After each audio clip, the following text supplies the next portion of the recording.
Assalamualaikum warahmatullahi wabarakatuh. Alhamdulillahirrahmanirrahim. Wa bihi nasta'inu ala umuri dunya waddin. Wassalatu wassalamu ala asyrafil anbiya'i wal mursalin wa ala alihi wa sahbihi ajma'in. La ilaha illallah al-azim al-halim, la ilaha illallah al-azim, la ilaha illallah al-karim. A'udzu bikalimatillahi tammati min syarri ma khalaq. Bismillahirrahmanirrahim. La yadurru ma ismihi syai'un fil ardi wa la fis samaa'i wa huwa 'alim. Bismillahirrahmanirrahim. Allahumma shalli ala sayyidina Muhammad. Iwafila jamaah Masjid Islamiyah Muhammad Allah Subhanahu wa taala. Alhamdulillah, pada siang kali ini Allah memberikan kita sisa umur dan tentunya juga kesempatan untuk melaksanakan salat berjamaah.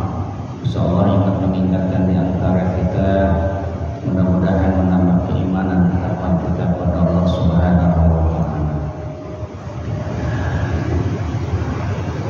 Abdullah Al-Intaqi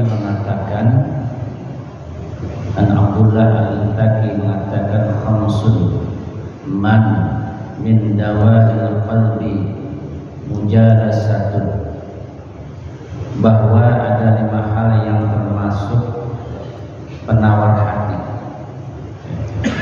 Yang pertama adalah mujalasatus sholihin, bergaul dengan orang-orang yang saleh. Ini ciri daripada orang-orang yang bertakwa juga seperti itu. Dan ini juga termasuk daripada penawar hati kaum muslimin, bergaulnya dengan orang-orang yang saleh, tidak bergaul dengan orang-orang yang salah. Ya, orang yang ahli ibadah, yang ahli ilmi, ya, ahli ilmu. Ini harus kita mengikuti, bergaulnya dengan orang-orang seperti itu. Ya, insya Allah ini akan menjadi penawar hati.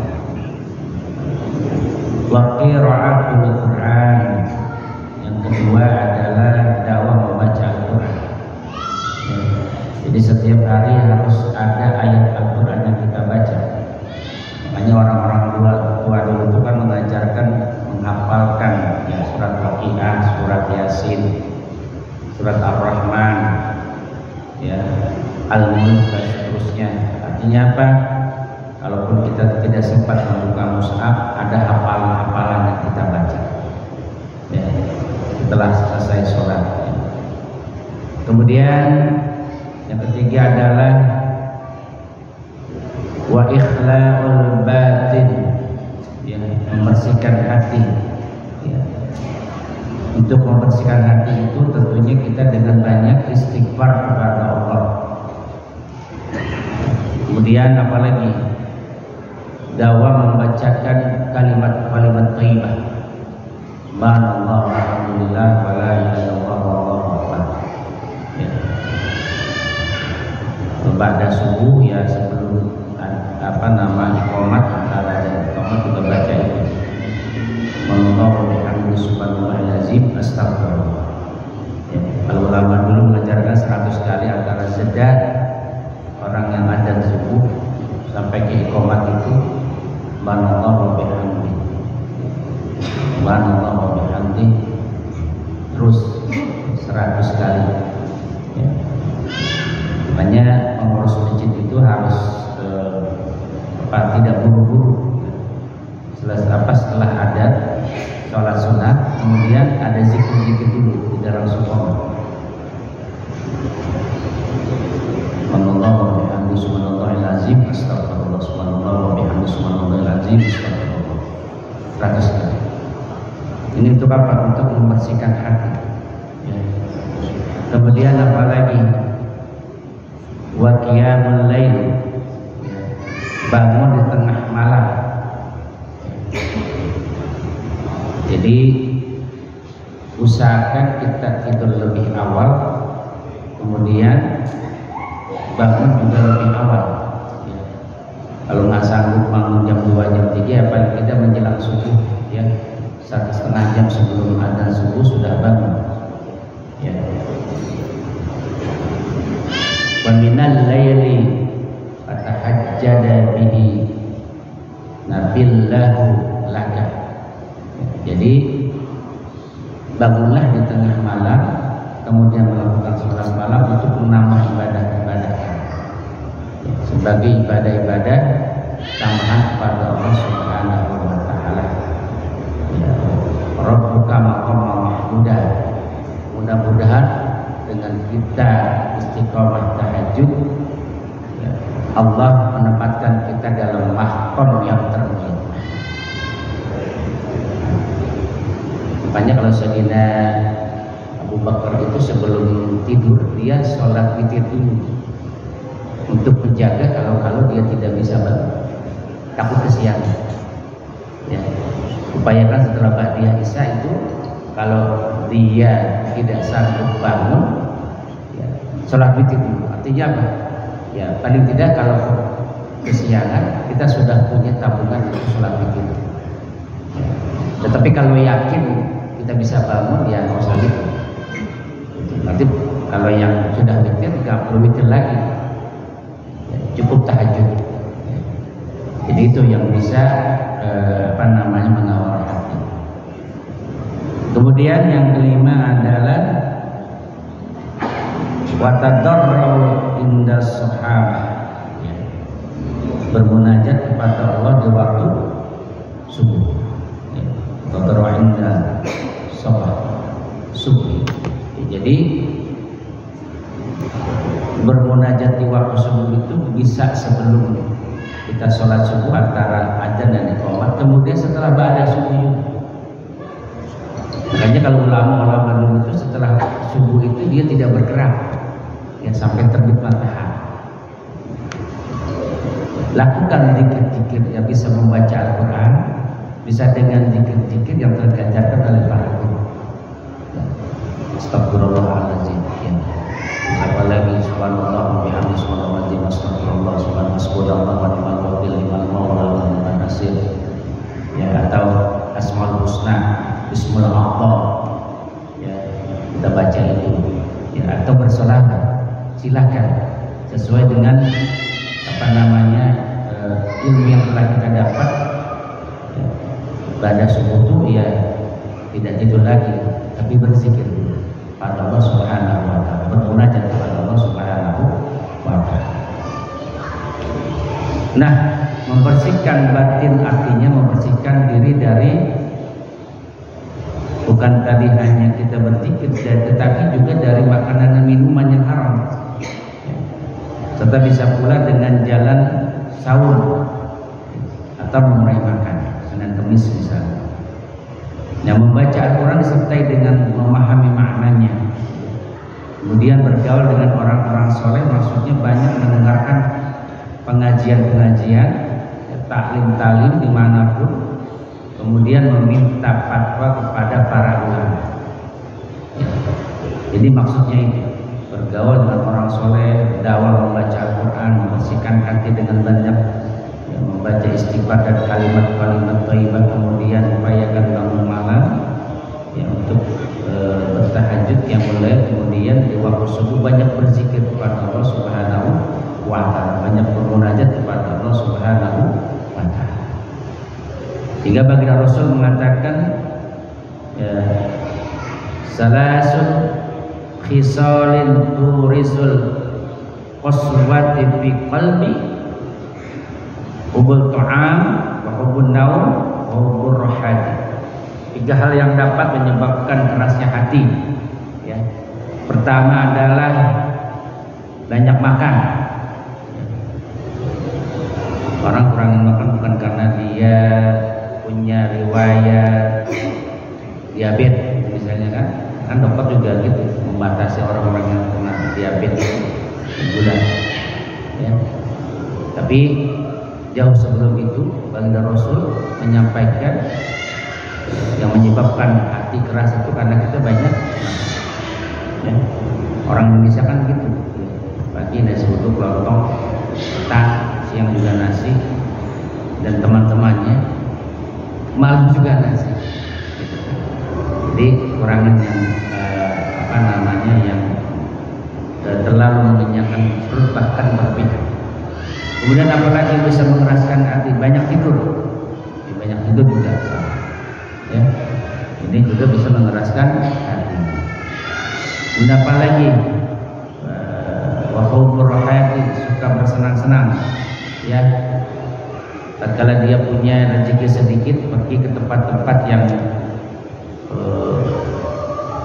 tidak diridhoi Allah Subhanahu wa taala, ya. Menghambur-hamburkan harta ya untuk kesenangan-kesenangan. Bukannya harta itu digunakan untuk bekal ibadah kepada Allah Subhanahu wa taala, tapi dia senang traveling, ikutan jalan, ya. Beli tas-tas branding, beli apa gitu kan. Ya. Jadi menghambur-hamburkan rezeki yang Allah titipkan kepada kita. Ya. Hingga kalau menurut ulama itu kembali kepada tadi bahwa tidur itu yang berlebihan bisa mengeraskan hati. Tidur yang sehat itu adalah 7 jam. Ini yang disyaratkan. Kemudian kalau kita hitung kita ibadah sholat 17 rakaat, ini dapat menghapus dosa-dosa kita selama 14 jam. Jadi tatkala kita terjaga itu 17 jam, tidur 7 jam, ya kan? Jumlahnya 24 jam. Jadi kalau kita tidur misalnya jam 9, bangun jam 4 itu ya 7 jam. Kemudian kita terjaga 17 jam.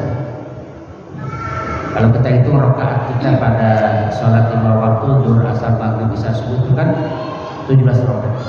Jadi terjaganya 17 jam. Menurut ulama, insya Allah orang yang senantiasa dia menjaga tidur, dia menjaga sholatnya, maka dia bisa menghapuskan daripada dosa-dosa. Yang kedua adalah jumhur ulama mengatakan sesungguhnya berpikir itu ada 5 hal. An jumhuril ulama anal fikrata ala khamsatin awjuhin. Yang pertama adalah waqratun bi ayatillah yatawalladu min at-tauhid. Berpikir mengenai tentang tanda-tanda kekuasaan Allah Subhanahu wa taala.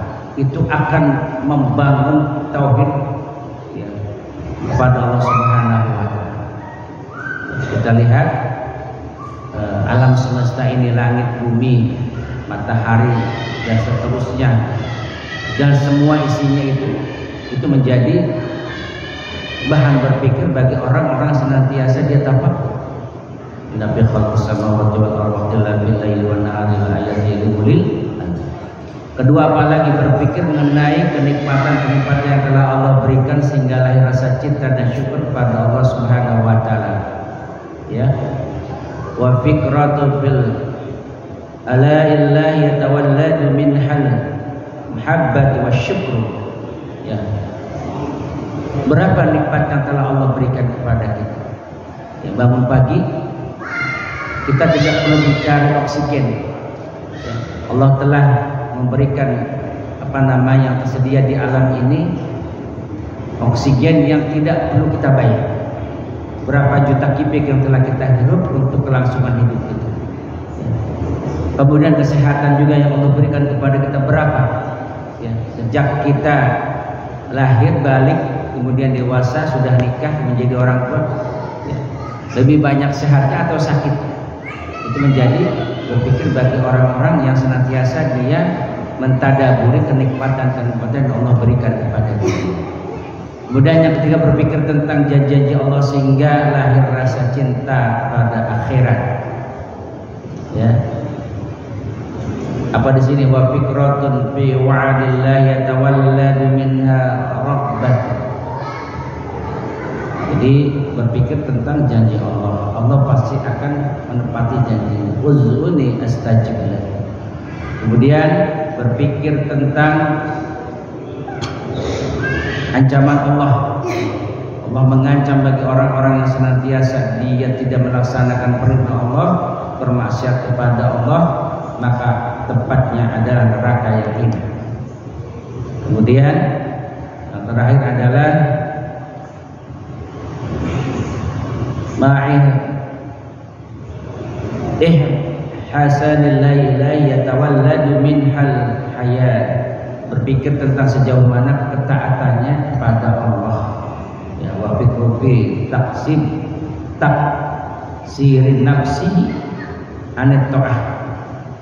Berapa sih ketaatan yang telah kita lakukan kepada Allah jika dibandingkan dengan lipat-lipatnya? Kalau kita hitung sholat 5 waktu rata-rata 5 menit, dikali 5 cuma 25 menit, ya. Kemudian kalau kita tambah misalnya berzikir 5 menit kali 5 misalnya, taruhlah 10 menit kali 5 50 tambah 25 75 menit saja kita, ya, ingat kepada Allah Subhanahu wa Ta'ala. Ditambah misalnya bangun malam 1 jam, ya, kurang lebih 2 jam 25 menit, ya. Ditambah qiraatul Quran misal 1 jam 3 jam sekian yang kita lakukan kepada Allah Subhanahu wa Ta'ala, maka lebih banyak anugerah kasih sayang Allah daripada ibadah kita kepada Allah Subhanahu wa Ta'ala dalam waktu 24 jam, ya. Hingga kata Allah, "Unzur madza fis samawati wal ardh", perhatikan apa yang ada di langit dan apa yang ada di bumi. Wa fil ardi ayatul lil muqinina wa fi anfusikum afala tubsirun, dan di bumi terdapat tanda-tanda yang menunjukkan kekuasaan Allah bagi orang-orang yang yakin kepada Allah dan pada diri kalian sendiri. Tidaklah kamu sekalian berpikir? Allah bertanya, afala tubsirun, bagaimana kamu berpikir tentang penciptaan manusia? Itu saja mungkin yang dapat saya sampaikan. Mudah-mudahan dua makalah tadi tentang bagaimana kita bisa menawarkan hati, melembutkan hati kita sesuai dengan apa yang disampaikan oleh Abdullah Al-Intaki. Kemudian juga hadis baginda Rasulullah, bagaimana orang-orang yang keras hatinya karena apa? Banyak tidur, banyak makan, dan banyak bersenang-senang. Mudah-mudahan menambah kecintaan kita, ketakwaan kita